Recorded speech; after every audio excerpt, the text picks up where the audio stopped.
Communication स्किल्समध्ये वारंवार चुका होत आहेत, त्यामुळे करिअर, रिलेशन, जॉबमध्ये आणि बिझनेसमध्ये ग्रोथ होत नाहीये. तर हा व्हिडिओ नक्की तुमच्यासाठी आहे. कसं एका मुलाला रिअलाईज झालं की आपण आपल्या कम्युनिकेशन मिस्टेक्समुळे मागे राहिलो. रोहन नावाचा आणि सोहम नावाचे दोन मित्र होते. छोट्याशा गावातून कंपनीत गेले. कंपनीत नंतर रोहन फार मेहनती, कष्टकरी. सोहम पण तसाच. पण सोहमला 6 महिन्याच्या नंतर प्रमोशन आणि जॉबमध्ये ग्रोथ मिळाली. रोहन मात्र तिथेच राहिला. एके दिवशी तो मॅनेजरकडे जातो. मॅनेजरला विचारतो. मॅनेजर त्याला म्हणतात की तू हार्डवर्क करतो, एक्सलेंट, हुशार आहेत, इंटेलिजंट आहेत, पण सोहम नेहमी प्रेझेंटेशनच्या वेळेस बोलायचा, मीटिंगच्या वेळेस शांत न राहता आपल्या आयडिया शेअर करायचा, आपलं म्हणणं मांडवून द्यायचा, सजेशन द्यायचा. तू मात्र शांत राहायचा. Leadership is not about working hard, it's about how you can communicate effectively and properly. याच चुका आपण आपल्या लाईफमध्ये करत राहतो आणि रोहनला रिअलाईज झालं कम्युनिकेशनच्या मिस्टेक्स आपण करत राहिलो.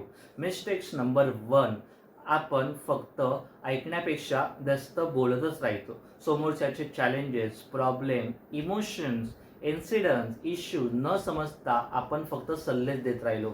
सेकंड म्हणजे आपण जास्त बोलत राहिलो.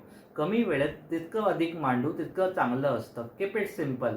तीच टेक्निक नेहमी वापरली पाहिजे. थर्ड म्हणजे तुमच्या बॉडी लँग्वेजवर काम करा. तुमचं facial expression, voice tone, eye contact, तुमचे क्लोज. आणि फोर्थ म्हणजे आपण कधीच बोलण्याची प्रॅक्टिस करत नाही. या मिस्टेक तुम्ही तुमच्या लाईफमध्ये जर करत असाल तर तुमची ग्रोथ होणं थोडं अवघड आहे. पण तुम्ही या सॉल्युशनला तुमच्या लाईफमध्ये अप्लाय केलं, तुमची ग्रोथ नक्कीच ॲक्सलरेट होईल.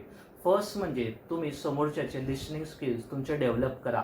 70% लिसनिंग आणि 30% तुमची स्पीकिंग असली पाहिजे.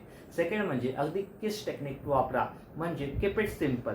10 मिनिटात जर तुम्हाला मांडायचं असेल तर 10 मिनिटात तुम्ही सर्व व्यवस्थित तुमच्या समोरच्या क्लायंटला, समोरच्या पार्टनरला तुमचं म्हणणं मांडवून द्यायचं. थर्ड म्हणजे तुम्ही दररोज प्रॅक्टिस करायची. आणि फोर्थ म्हणजे तुमच्या बॉडी लँग्वेजवर काम करा. तुम्हाला हा व्हिडिओ कसा वाटला शेअर करून, सबस्क्राईब करून सांगा, कमेंट करून सांगा. तुम्हाला अजून काय इम्प्रूव्हमेंट आणि फीडबॅक द्यायचा असेल तर तेही सांगा. आणि भेटूया नेक्स्ट व्हिडिओला. Until then keep figuring out. Thank you.